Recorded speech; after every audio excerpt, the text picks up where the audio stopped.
un hombre subió a una montaña sin comida ni agua durante 40 días. Y cuando bajó, su rostro brillaba tanto que el pueblo no podía mirarlo directamente sin cubrirse los ojos. Y si no conoces lo que realmente sucedió en esos 40 días, estás perdiendo la clave que explica por qué la historia de la humanidad cambió para siempre en la cima de ese monte.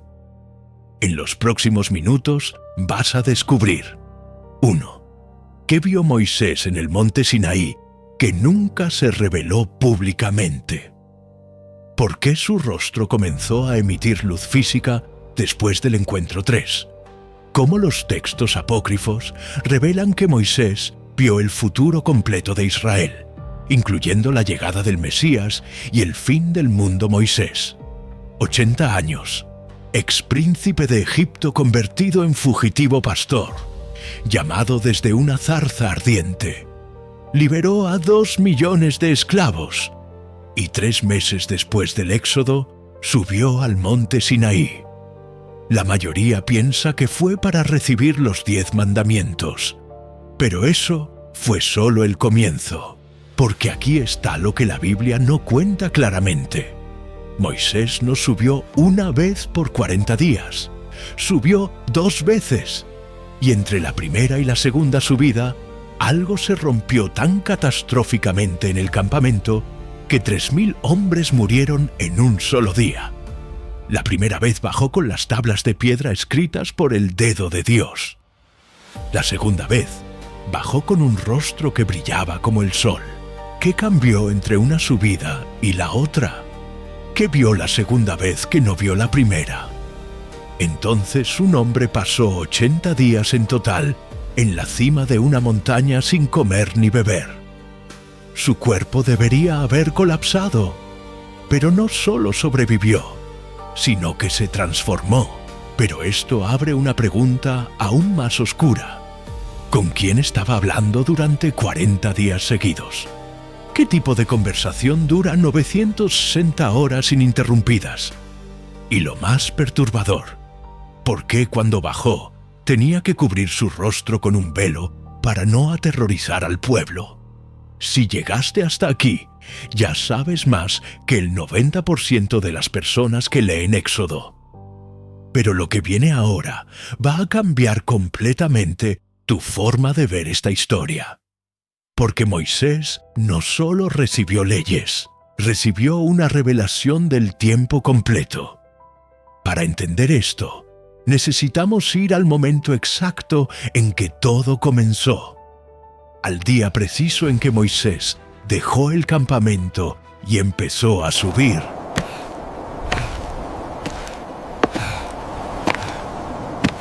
¿Por qué específicamente el monte Sinaí?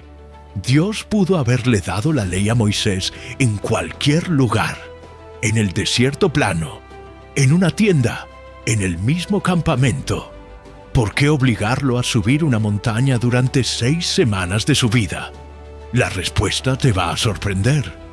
Porque el monte Sinaí no era solo una montaña, era una frontera entre 2 mundos. Cuando el pueblo de Israel llegó al pie del Sinaí, Dios dio una orden aterradora. Nadie podía tocar la montaña, ni siquiera un animal.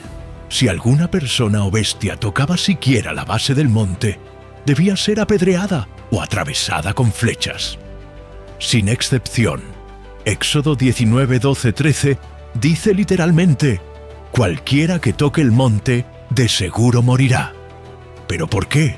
¿Qué había en esa montaña que la hacía tan peligrosa que hasta tocarla significaba muerte instantánea? La palabra hebrea usada para describir el monte es Kadosh, santo. Pero Kadosh no significa bueno o puro, significa separado, otro, diferente en naturaleza. El monte Sinaí se había convertido en un punto de contacto entre la dimensión física y la dimensión divina. Y cuando ambas dimensiones se tocan, el resultado es letal para cualquier ser humano no preparado. Dios no le dijo a Moisés: «Sube mañana». Le dijo: Prepara al pueblo durante 3 días. ¿Preparación para qué? Éxodo 19 lo describe. Lavado ceremonial, abstinencia sexual, consagración total. Pero el detalle más perturbador está en el versículo 16.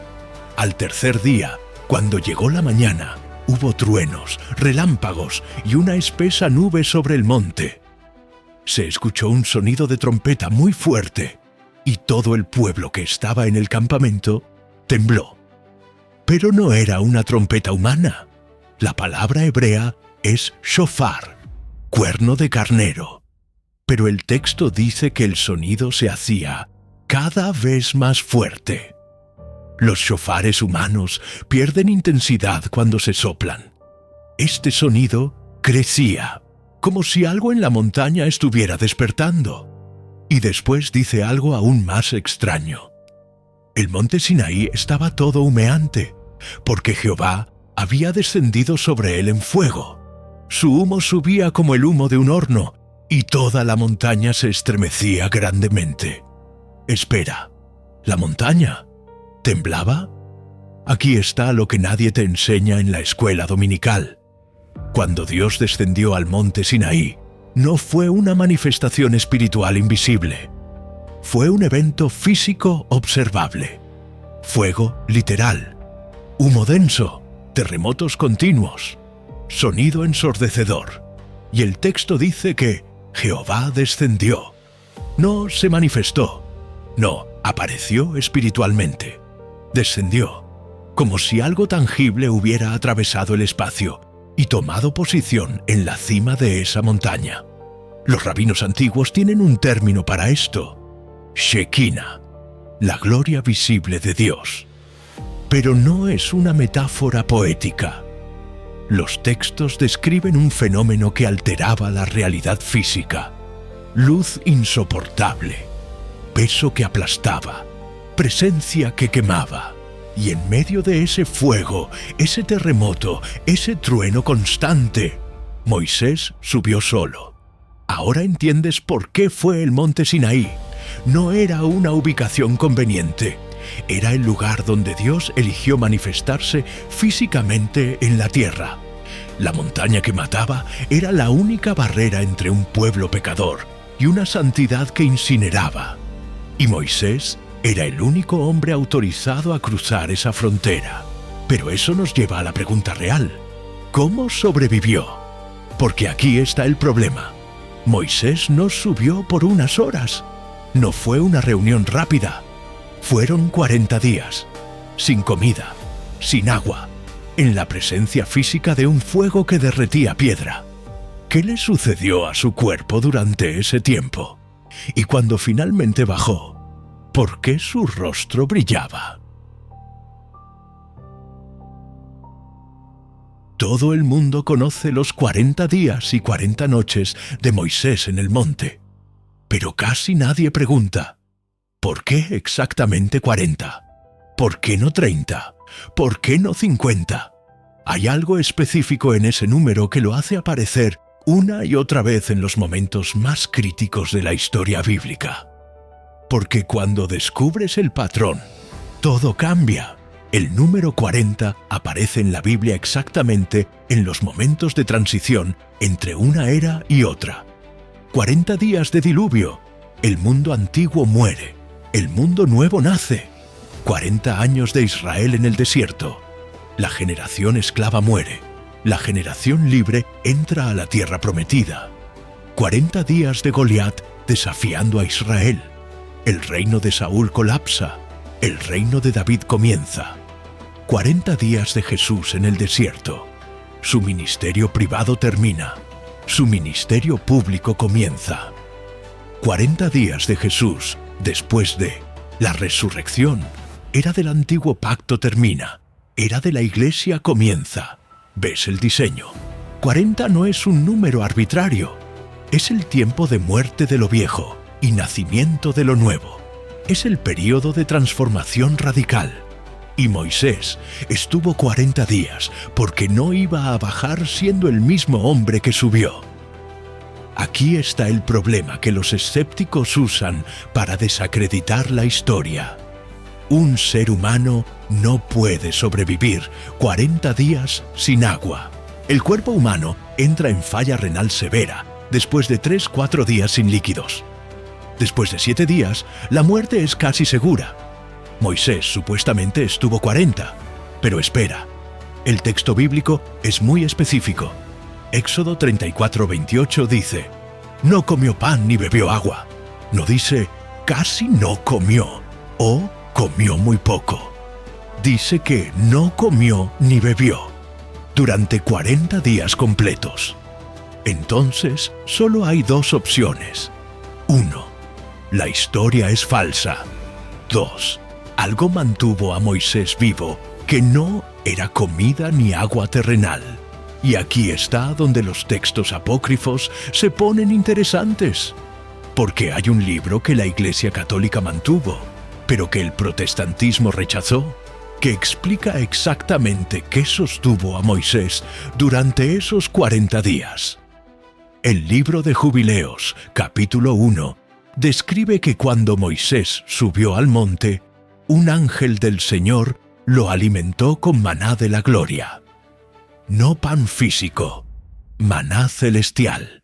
El texto dice: y comió y bebió delante del Señor 40 días y 40 noches, y no comió pan ni bebió agua, porque estaba contemplando las visiones de Dios. Espera, contemplando las visiones de Dios. ¿Qué visiones? Aquí está la bomba que cambia todo. Moisés no pasó 40 días solo recibiendo leyes. Pasó 40 días viendo la historia completa de Israel. Antes de que sucediera, el libro de Jubileos dice explícitamente que Dios mostró a Moisés todo lo que estaba en el principio y lo que sucederá. El Apocalipsis de Moisés, otro texto apócrifo, dice que vio desde el primer día de la creación hasta el día del juicio. Y aquí está la evidencia de que esto realmente sucedió. Cuando Moisés escribió Génesis, describió eventos que ocurrieron miles de años antes de que él naciera. La creación, el diluvio, la torre de Babel. ¿Cómo los conocía con tanto detalle? La respuesta: se los mostraron. En 40 días de visión continua, Moisés vio todo el pasado y todo el futuro como si estuviera presente. Su cuerpo estaba en el monte, pero su mente estaba viajando a través del tiempo. Ahora entiendes qué significan realmente los 40 días. No fue un retiro espiritual, fue una descarga completa de la historia cósmica.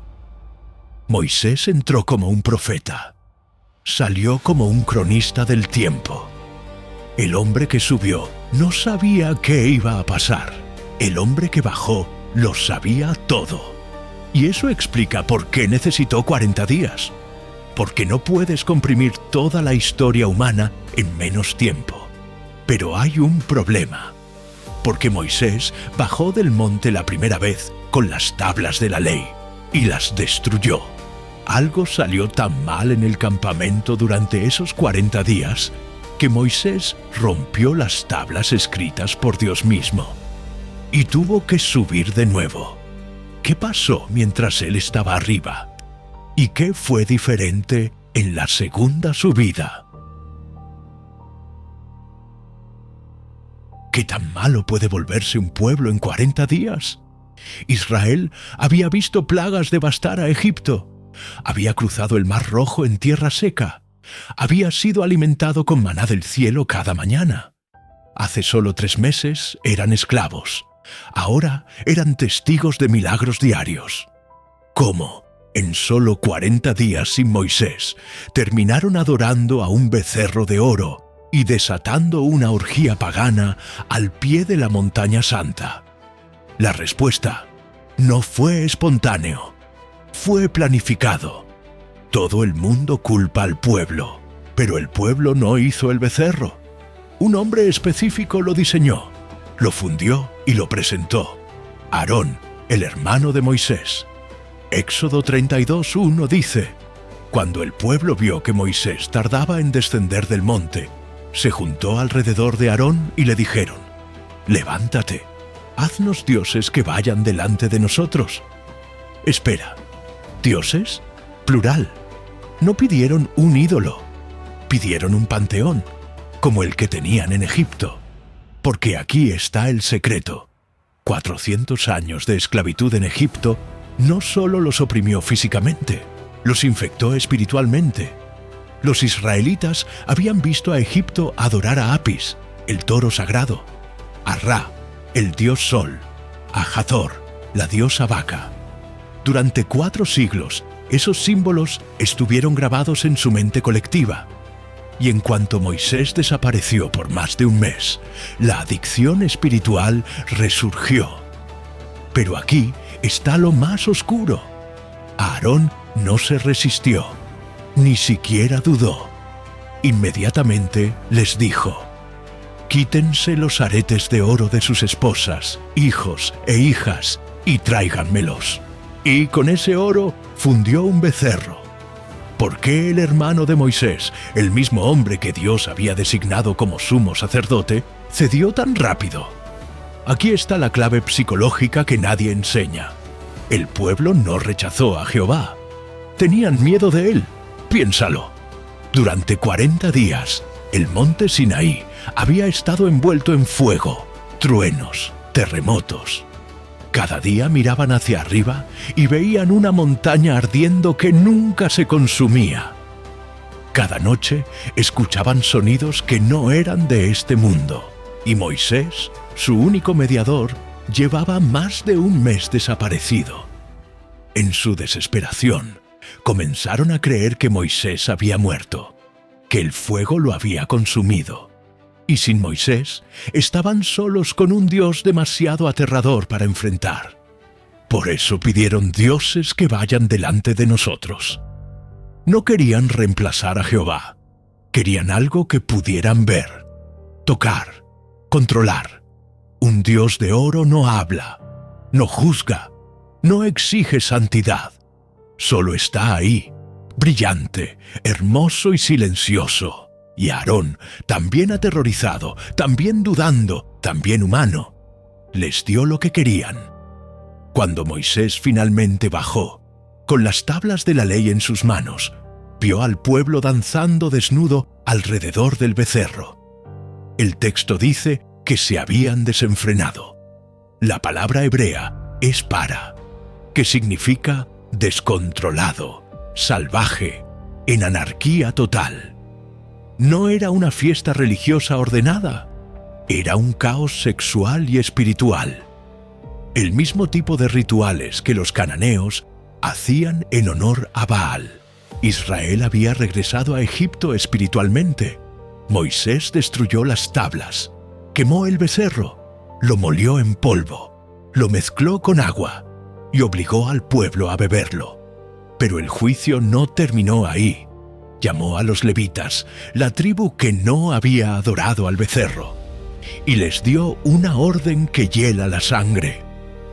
Tomen cada uno su espada, pasen por el campamento de puerta en puerta, y maten cada uno a su hermano, a su amigo y a su pariente.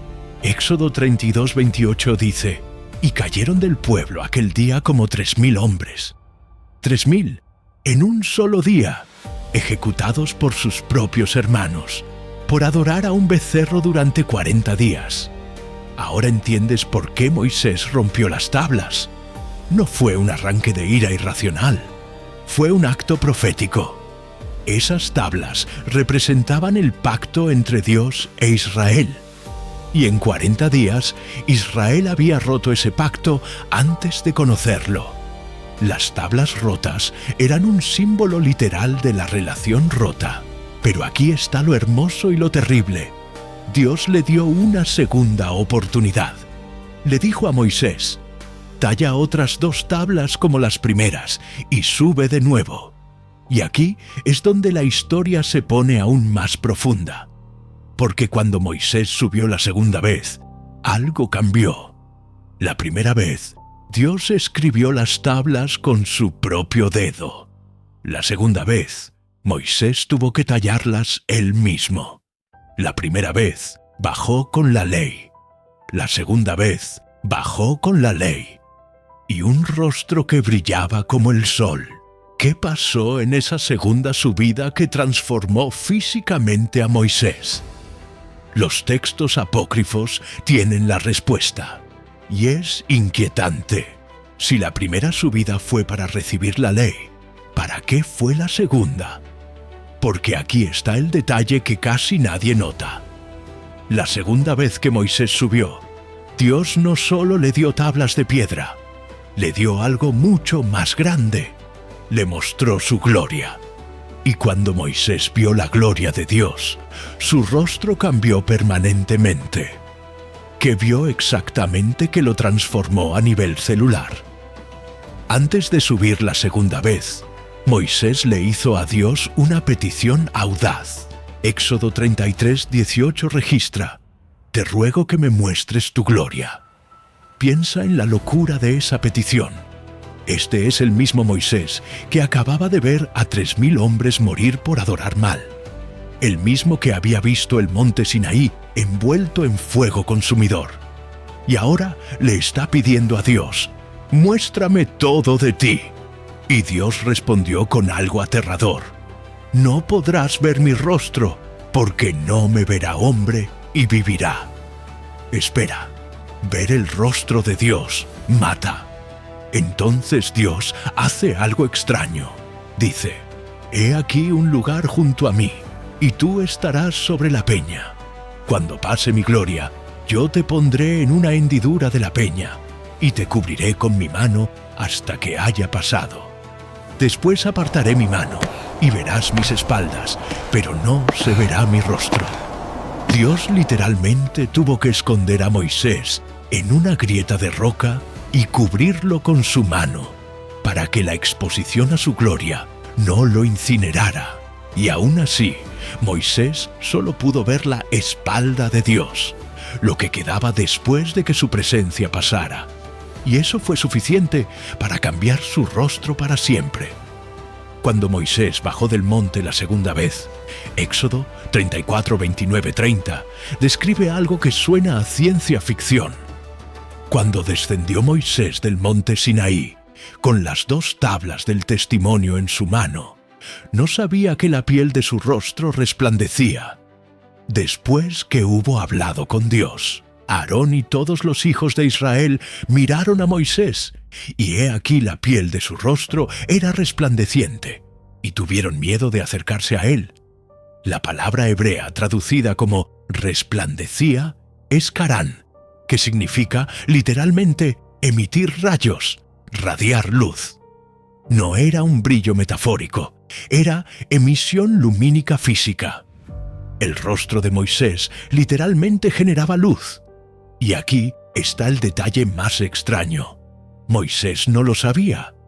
El texto dice específicamente que él no sabía que su cara brillaba, como si la transformación hubiera ocurrido a un nivel tan profundo que ni siquiera era consciente de ella. Imagina la escena. Moisés baja del monte, sonriendo, con las nuevas tablas en sus manos.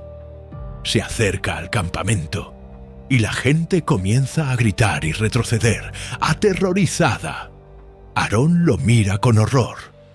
¡Tu rostro está brillando! Moisés se toca la cara. No siente nada diferente. Pero cuando ve su reflejo en un objeto metálico, ahí está. Su piel emite luz, como si tuviera una fuente de energía interna. ¿Qué le pasó en esa montaña que alteró la biología de su rostro? Aquí es donde los textos apócrifos llenan el vacío. El testamento de Moisés, escrito alrededor del año 100 a.C., describe que durante la segunda subida, Dios mostró a Moisés no solo el pasado, sino el futuro completo de Israel. Y le mostró toda la tierra, desde Galaad hasta Dan, y todo Neftalí, y la tierra que prometía a Abraham, Isaac y Jacob, hasta el tiempo del fin de los días. Pero el libro de Jubileos es aún más específico. Dice que Moisés vio la conquista de Canaán bajo Josué, el período de los jueces, el Reino Unido bajo David y Salomón, la división del reino, el exilio en Babilonia, el regreso del remanente, la reconstrucción del templo y la venida del ungido, el Mesías. En una visión de 40 días, Moisés vio 3.500 años de historia que aún no había ocurrido. Vio reyes que aún no habían nacido, vio profetas que aún no existían, y vio al Mesías que vendría a cumplir la ley que él estaba a punto de entregar. El 2 Baruch, otro texto apócrifo, dice que Moisés incluso vio el fin del mundo y la resurrección de los muertos. Por eso su rostro brillaba. No era solo reflexión de la gloria de Dios. Era la carga de ver todo el peso del tiempo simultáneamente. Su rostro irradiaba porque había contenido en su mente una revelación que era demasiado grande para cualquier humano. Ahora entiendes qué pasó realmente en esos 40 días. Moisés no recibió solo leyes ceremoniales y códigos civiles. Recibió la historia completa. Supo desde el principio cómo terminaría todo. Y cuando escribió el Pentateuco, no escribía como historiador. Escribía como testigo, porque había visto cada evento con sus propios ojos en visión profética. El rostro que brillaba era la evidencia física de que había atravesado el tiempo mismo. Pero aquí está lo que te va a volar la mente. Esa luz en el rostro de Moisés no era permanente. El texto dice que cada vez que Moisés hablaba con Dios, su rostro brillaba de nuevo. Y cada vez que terminaba, tenía que cubrirse con un velo. ¿Por qué? ¿Por qué esconder la evidencia de que había estado con Dios? La razón final es la más profunda de todas. Y conecta a Moisés con una figura que vendría 1400 años después. ¿Por qué Moisés se cubría el rostro con un velo después de hablar con Dios? La mayoría asume que era por respeto o para no asustar al pueblo. Pero el apóstol Pablo, 1400 años después, reveló la razón real en 2 Corintios 3:13. Y es inquietante. Pablo dice, no como Moisés, que ponía un velo sobre su rostro, para que los hijos de Israel no fijaran la vista en el fin de aquello que había de ser abolido. Espera, ¿el fin? ¿Abolido? ¿Qué significa eso? Aquí está lo que Pablo está revelando. La gloria en el rostro de Moisés no era permanente. Se desvanecía con el tiempo. Cada vez que hablaba con Dios, su rostro brillaba intensamente. Pero con el paso de las horas y días, la luz disminuía gradualmente hasta desaparecer. Y Moisés lo sabía. Por eso usaba el velo. No era para ocultar la gloria, era para ocultar su desaparición. Porque si el pueblo veía la gloria desvanecerse, entenderían algo devastador. Lo que Moisés traía del monte era temporal. Glorioso, sí, pero no eterno. El pacto de la ley, por más santo y perfecto que fuera, tenía una fecha de expiración incorporada desde el principio. Era una sombra apuntando a algo mayor. Una luz que eventualmente sería reemplazada por una luz que nunca se apaga. Pablo lo dice claramente en 2 Corintios 3:7-8. Si el ministerio de muerte grabado con letras en piedras fue con gloria, ¿cómo no será aún con más gloria el ministerio del Espíritu? Ministerio de muerte. Pablo llamó a la ley que Moisés trajo ministerio de muerte. No porque la ley fuera mala, sino porque ningún ser humano podía cumplirla perfectamente. La ley revelaba el pecado, pero no podía salvarte de él. Solo podía condenarte. Y Moisés lo sabía, porque en esos 40 días, cuando vio el futuro completo de Israel, vio también el fracaso repetido. Vio generaciones rompiendo la ley que él estaba entregando. Vio el templo destruido. Vio el exilio. Vio el ciclo interminable de pecado, juicio, arrepentimiento temporal y nuevo pecado. Por eso su rostro brillaba, y por eso la luz se desvanecía. Era una profecía física. La gloria de la ley era real, pero no era la gloria final. Avancemos 1400 años. Jesús toma a 3 de sus discípulos, Pedro, Santiago y Juan, y los lleva a un monte alto. Y ahí, delante de ellos, sucede algo que hace eco de Moisés. Se transfiguró delante de ellos y resplandeció su rostro como el sol, y sus vestidos se hicieron blancos como la luz. Mateo 17:2. El rostro de Jesús brilló, como el de Moisés. Pero aquí está la diferencia devastadora. La gloria de Moisés venía de afuera. Reflejaba la gloria de Dios después de estar en su presencia. Pero cuando se alejaba, la luz se apagaba. La gloria de Jesús venía de adentro, porque Él no estaba reflejando la gloria de Dios. Él era la gloria de Dios encarnada. Juan 1:14 lo dice: y vimos su gloria, gloria como del unigénito del Padre.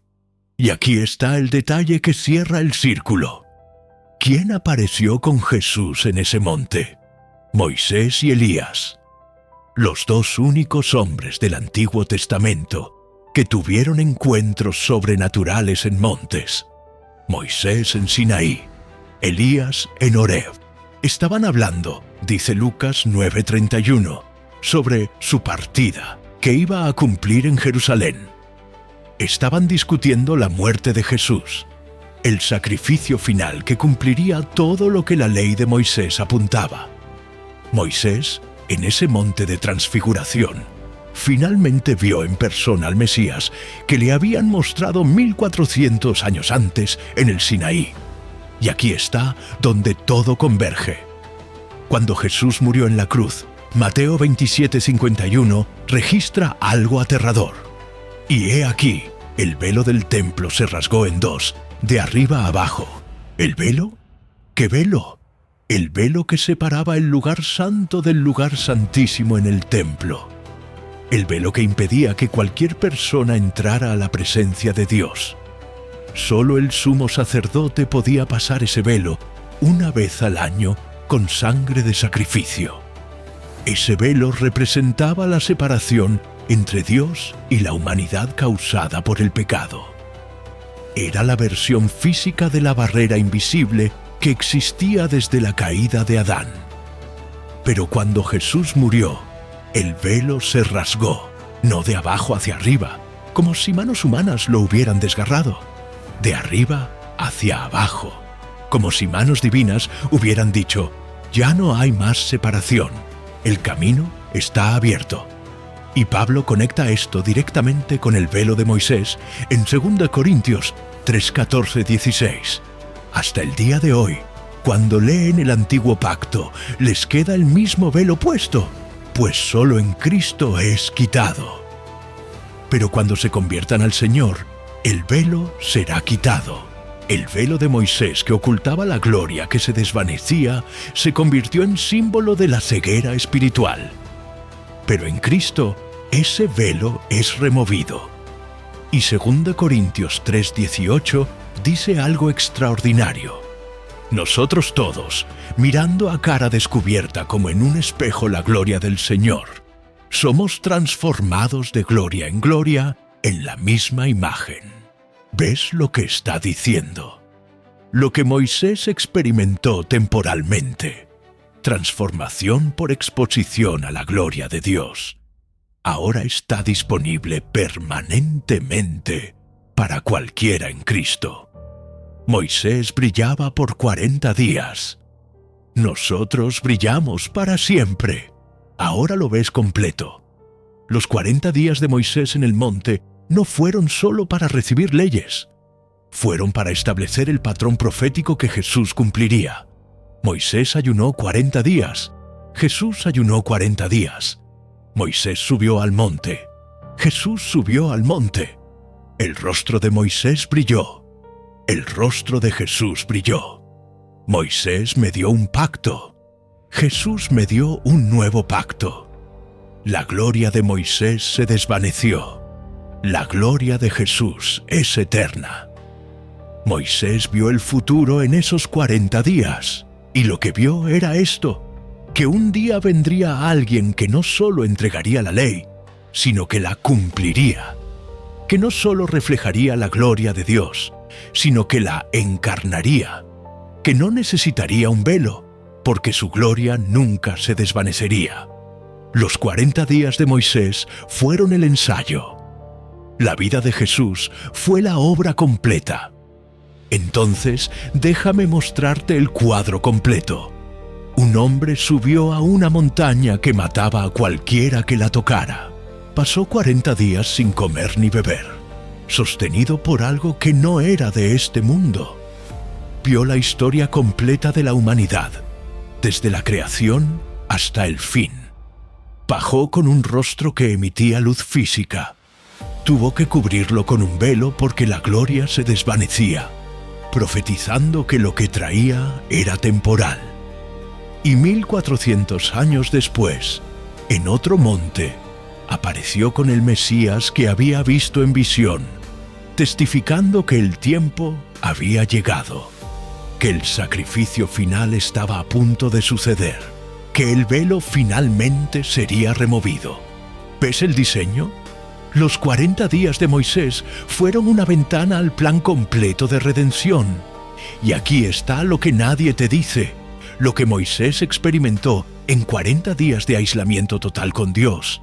Transformación, revelación, gloria manifiesta. Tú puedes experimentarlo ahora. No necesitas 40 días en una montaña. No necesitas ver visiones del futuro. Porque Cristo ya cumplió todo lo que Moisés vio. 2 Corintios 3:18. No es poesía, es promesa literal. Nosotros todos somos transformados de gloria en gloria. El mismo proceso de transformación que hizo brillar el rostro de Moisés está disponible para ti, no temporalmente, permanentemente. La pregunta es, ¿estás dispuesto a subir tu propio monte? ¿A separarte del ruido? ¿A buscar el rostro de Dios aunque todo lo demás en tu vida esté en caos? ¿Por qué te cuento esto? Porque así como Moisés subió solo mientras el pueblo abajo se corrompía, tú estás siendo llamado a buscar a Dios en medio de una generación que está construyendo sus propios becerros de oro. Y va a ser solitario, y la gente no va a entender. Y habrá momentos en que dudes si vale la pena. Pero cuando bajes de tu encuentro con Dios, algo en ti habrá cambiado. Tal vez no brilles físicamente, pero brillarás espiritualmente. Y la gente lo notará. No podrán explicarlo, pero sabrán que has estado en la presencia de algo real. Moisés no subió porque era especial, subió porque fue obediente y bajó transformado. Hoy descubriste que los 40 días de Moisés no fueron un cuento religioso abstracto, fueron un evento histórico que alteró el curso de la humanidad. Un hombre vio todo el tiempo simultáneamente, vio tu generación, vio este momento, vio el fin, y escribió todo para que tú pudieras entender. Hay un diseño, hay un plan, hay un Dios que cumple lo que promete. Si Él sostuvo a Moisés durante 40 días en una montaña de fuego sin comida ni agua, ¿no crees que puede sostenerte a ti en medio de lo que estás enfrentando? La pregunta es, ¿estás dispuesto a subir? ¿O prefieres quedarte abajo con el becerro de oro que te hace sentir cómodo pero te mantiene esclavo? Te dije al inicio que un hombre subió a una montaña y bajó con un rostro que brillaba. Ahora sabes por qué. No fue por radiación cósmica, no fue por alucinación, no fue por leyenda exagerada. fue porque vio algo que ningún otro ser humano ha visto: el peso completo de la eternidad. Y su cuerpo no pudo contener esa revelación sin manifestarla físicamente. El rostro de Moisés brilló porque había contenido lo que no se puede contener. Había visto lo que no se puede ver. Había sobrevivido lo que no se puede sobrevivir.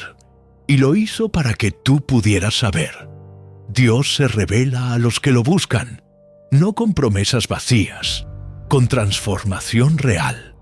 Moisés no brilló porque subió a una montaña. Brilló porque bajó de la presencia de Dios. Y algo de esa presencia se quedó con él. La pregunta no es si Dios se puede manifestar. La pregunta es: ¿estás dispuesto a pagar el precio de 40 días para conocerlo? ¿Te ha gustado este video? Suscríbete, activa la campanita y comparte esto con alguien que necesite ver que la Biblia no es un libro de cuentos. Es un libro de eventos reales que siguen afectando el mundo invisible ahora mismo. Nos vemos en el próximo.